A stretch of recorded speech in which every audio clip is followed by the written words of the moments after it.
Arsenal are quite shit at the moment. I mean, we've been saying this for years, but come on. You look at the current squad and you think to yourself, well, they have enough players to fight for Europa League, for maybe even trying to get to the Champions League. But why are you so shit?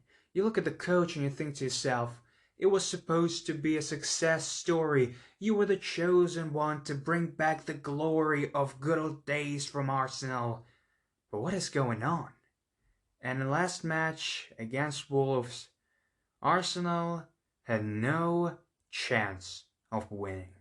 The whole match started bad enough with horrific injury with Raul Jimenez and David Luiz clashing heads, and Raul Jimenez needed to be hospitalized, and David Luiz continued playing until the end of the first half with a bandage on, with blood pouring off his skull.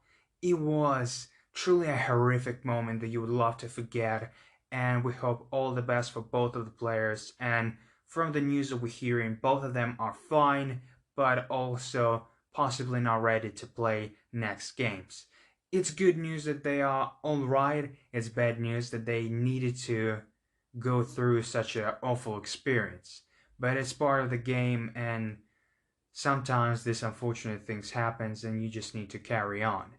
And carry on they did with absolute no attacking sign from Arsenal. Being so shit going forward and in midfield that you would possibly forget that they have Aubameyang, a Golden Boot winner, may I remind you, in their squad.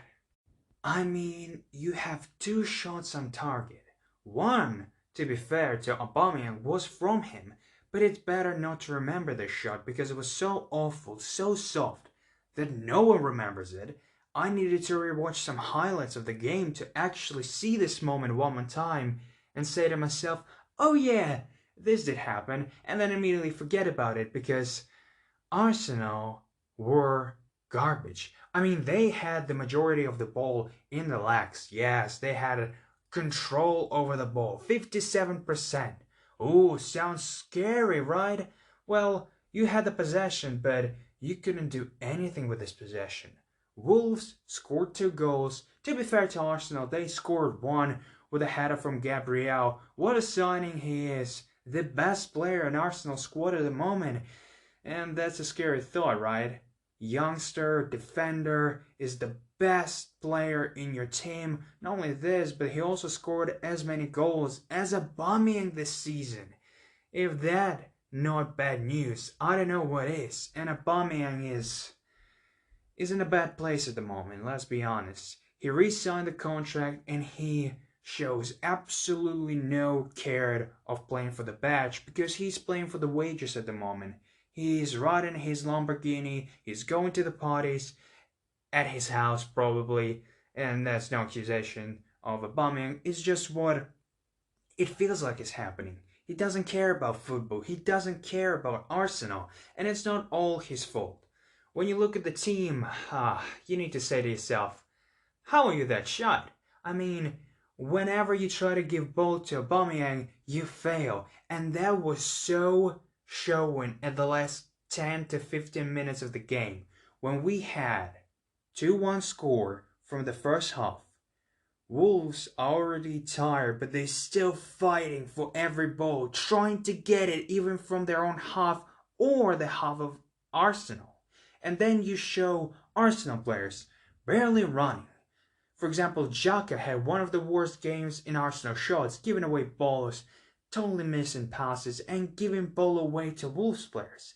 And then you look at some of the Wolves players, doesn't matter if they played whole 90 minutes or just recently came on the pitch, they were fighting for those 3 points, and they deserved it.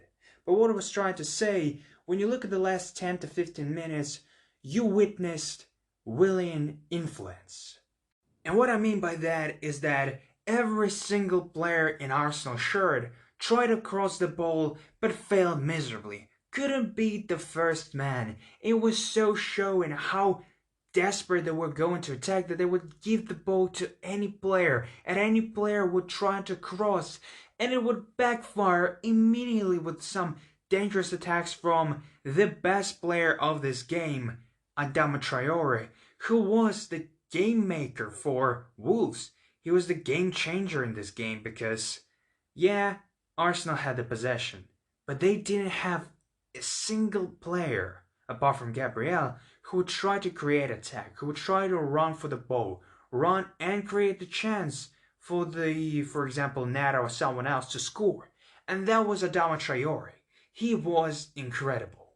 It was the game of where he showed why he deserves to be in the first 11, why he deserves maybe to go into the different club and provide this club with this incredible strength and agility.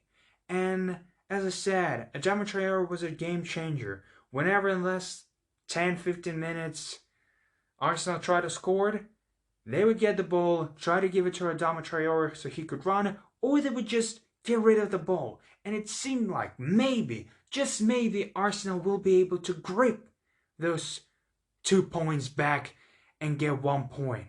But no, they were so shit that they couldn't beat the first man the majority of the time. They were so shit whenever they did beat the first man, they didn't know what to do. And they would lose the ball immediately. And that is absurd. How can you have Lacazette, Aubameyang, Saka, Martinez, all these incredible players and still do absolutely nothing on attack? Your defense was solid enough. If we're not counting 2 goals that were brilliant, once again Adama Traore being the force that made those goals, you were solid enough. But still, your midfield without Partey is just a shell of what it should be. Your attack with Aubameyang is as horrific as without him. And that is a mind-blowing fact. Golden Boot winner can't do a single shit in so many games. There is a stat of when he last scored a goal from actual game, not from a penalty, and that's a horrific display. You look at those stats, and it actually scares me. And overall, I thought to myself, I want to defend Arteta. I want to support Arsenal as, a Liverpool supporter. It's nice to have another club that you can look at and enjoy. And right now, the club that I enjoy the most is Leeds United. And Arsenal is a petty nonsense. You try to support them, but they just do everything that you would hate them. They will try and destroy their own club with their decisions.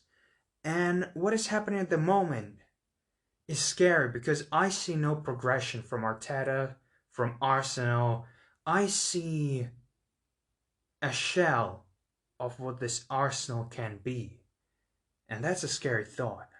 I hope we'll see some progression. I hope they will win their next match against Tottenham because it will be a good favor for Liverpool. But I see no reason why would they do this. Obviously, it's very Arsenal style to lose 2 games where they need to grab those points but then beat somehow Tottenham, who are on top of the table at the moment. Will this happen? Who knows? We need to wait and see. But it's very unlikely.